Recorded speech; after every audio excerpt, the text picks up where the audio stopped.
Hi friends, சிம்பிளான நல்ல டேஸ்டான ரவை கேக் எப்படி செய்கிறதுன்னு பார்க்கலாம் வாங்க. இது பண்ணுறதுக்கு ஒரு கப்பு ரவை எடுத்திருக்கேன்.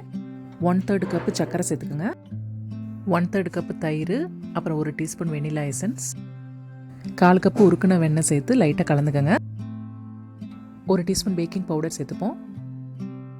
பேட்டரோட கன்சிஸ்டன்சியை பொறுத்து நீங்கள் பால் சேர்த்துக்கங்க. நான் ஒரு 1/3 கப்பு சேர்த்துருக்கேன். ஒரு 1/2 கப்பு வரைக்கும் பால் தேவைப்படும். பேக்கிங் பேனை எடுத்து நெய்யாலேயோ பட்டராலேயோ ப்ரெஷ் பண்ணிக்கோங்க.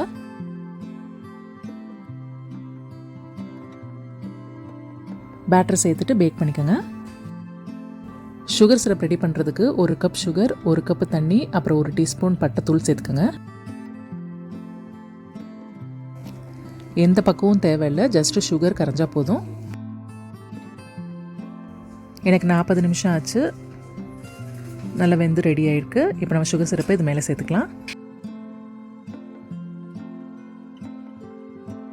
இந்த கேக் நம்ம சூடாகவும் சாப்பிட்லாம். ஆனால் எந்த அளவுக்கு நம்மளுக்கு சுகர் சிரப்பில் ஊறுதோ அவ்வளோ டேஸ்ட் நம்மளுக்கு ரொம்ப நல்லாயிருக்கும்.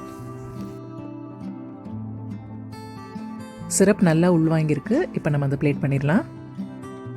கார்னிஷ் பண்ணுறதுக்காக நான் ஸ்லிவர்டு பாதாம் யூஸ் பண்ணுறேன். நீங்கள் விருப்பப்படுற மாதிரி செஞ்சுக்கலாம். அவ்வளோதான், இந்த சிம்பிளான ரவை கேக்கை ஃப்ரெண்ட்ஸ் நீங்களும் கண்டிப்பாக செஞ்சு பார்த்துட்டு சொல்லுங்கள். சமைச்சு சத்துங்க. See you soon. Bye.